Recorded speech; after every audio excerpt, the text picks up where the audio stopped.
listening to the sound of arpeggios from the Major Bebop Scale. Hello, this is Mike Hayes and welcome to Jazz Guitar Chord Melody, Part 62. When we want to create a melodic line, we essentially have two resources, scales and arpeggios. In recent times, there has been a tendency for the guitarist to focus on scales. However, a quick listen to any solo guitar work by Eddie Lang, a very important guitarist from the 1920s, or Tony Mottola, will reveal just how effective arpeggios can be in a chord melody arrangement. In this video, we'll be working exclusively with arpeggios from the C Major Bebop Scale. So the good news is there's actually only two chords, C sixth and B diminished seventh.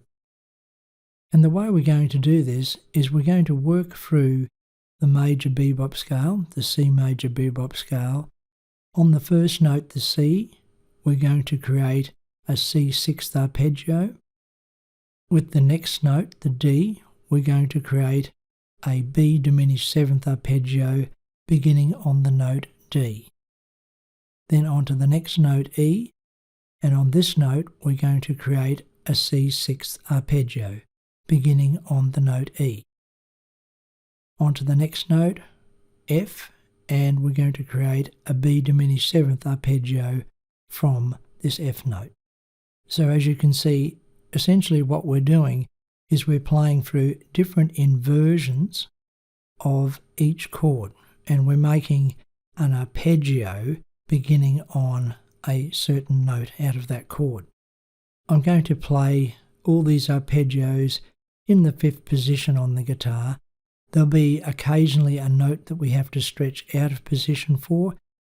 Again, I'm just going to put a few suggestions on the screen here, but of course the idea is for you to play whatever feels right for you. I'm now going to play through the C Major Bebop Scale, using each note of the scale as a starting point for an arpeggio. The C sixth arpeggios will be shown in red, and the B diminished seventh arpeggios will be shown in blue. Here goes.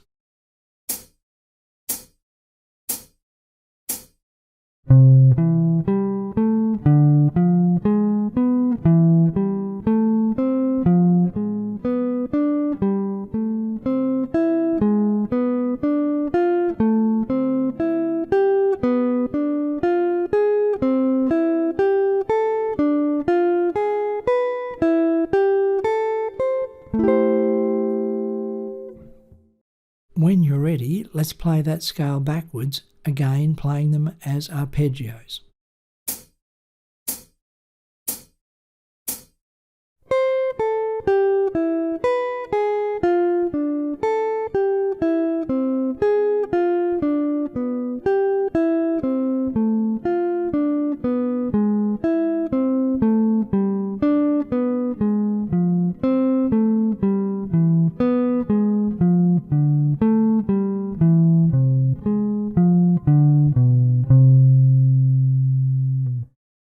Okay, it's time to play the scale both ascending and descending.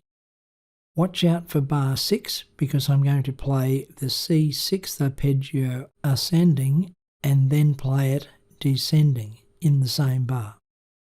Here we go.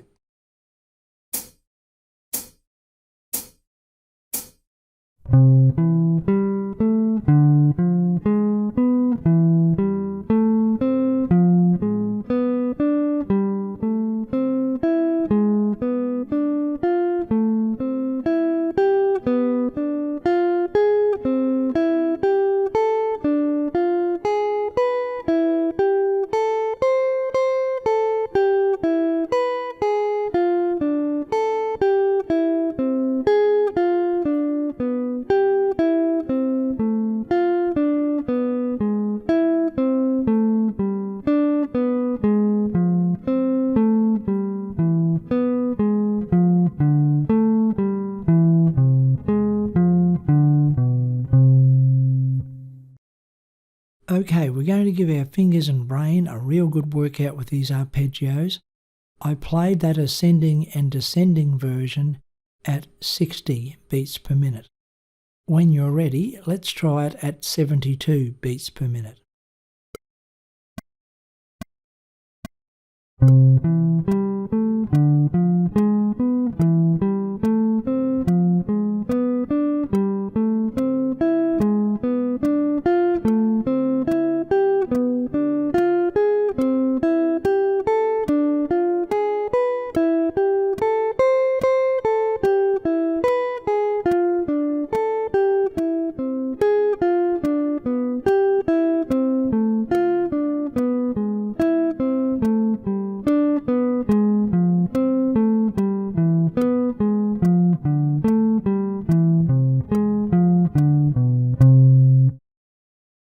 I'm going to include a number of other practice tracks with a target tempo to aim for, but the most important thing to remember is to make sure that you keep your playing accurate. And one of the things you've probably noticed already is that the reason why scales are more popular on guitar is that arpeggios are simply harder to play. So here's another practice track for you to aim at, this time at metronome 84.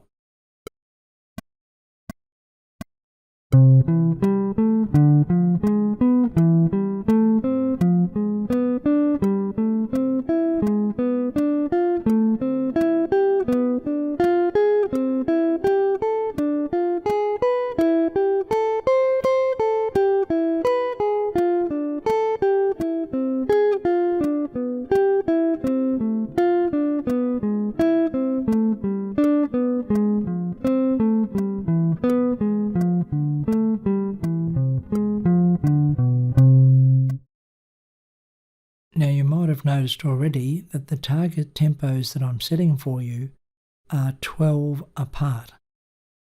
The first tempo we played at was 60, the next target tempo was 72, then the one we just played was 84. The next one I'm going to put on is 96. Now what I would suggest you do if you're having trouble reaching any of these tempos accurately is just set your own metronome at a gradient of 2. What I mean by that is that if you can play the exercise accurately at 72, but are having difficulty playing the exercise accurately at 84, simply set your metronome at 74 and practice with that, as long as you can still play it accurately. When you can play it accurately at 74, move the tempo up to 76, and so on, just at a steady gradient of 2. Some days you'll find that that is hard to do, and you'll have to set the tempo slower. That's fine, that's actually how it goes.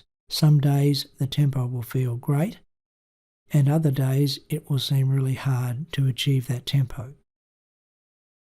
Before we go on, I'd just like to mention a really important quote from the very fine guitarist and music educator Howard Roberts, who makes the important distinction that speed is a byproduct of accuracy. So with all these exercises, what is important is accuracy, and over time, speed will come. Having said that, for those of you that are ready to move on, here's the next tempo at 96.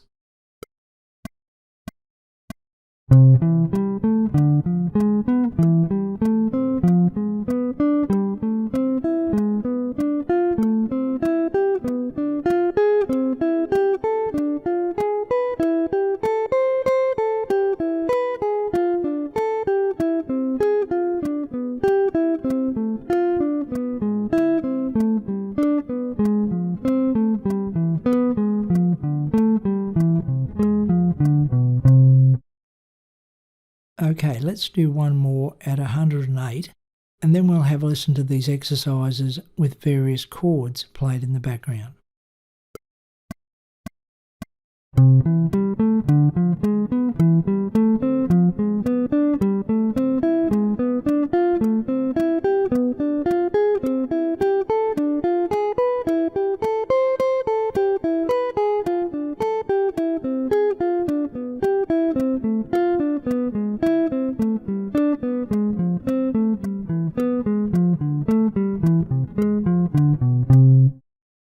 let's take the tempo back to 84, and this time we're going to play various rhythm parts along with the arpeggios. This first one won't be any surprises at all, because I'm going to play a C6 chord as a background for the C6th arpeggio, and you guessed it, a B diminished 7th chord as a background for the B diminished arpeggio. Let's try that. You can either play the rhythm part or you can play the arpeggios, but this is just to give you some ideas of how you can expand the work we've done already. Here goes.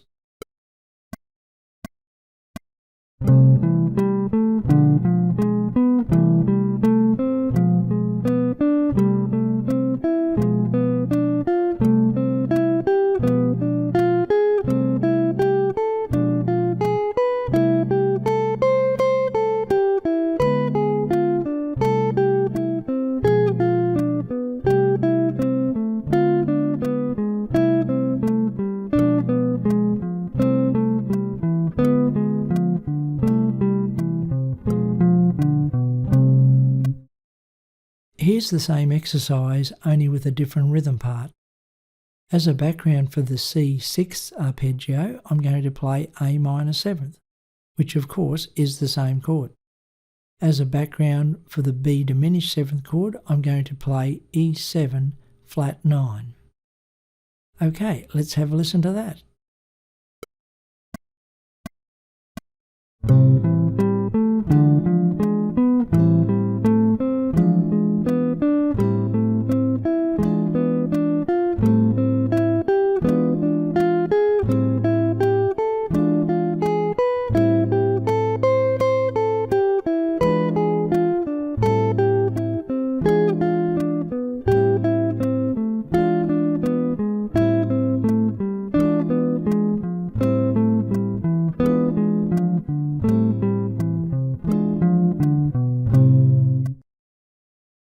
Could you hear how the same arpeggios sounded different with a different rhythm part?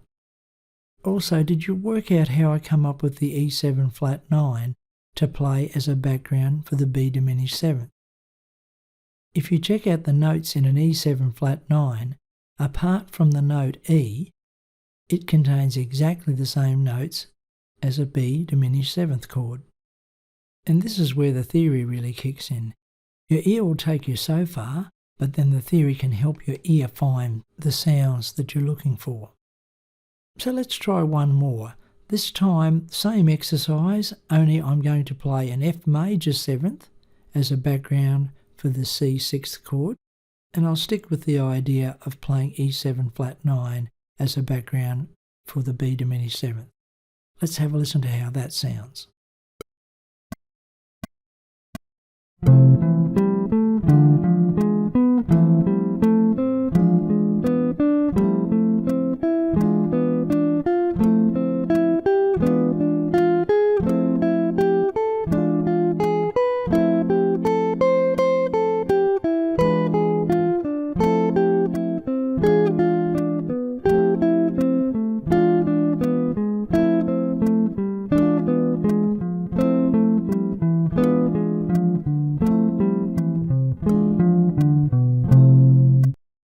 Okay, did you work out how I come up with that rhythm part?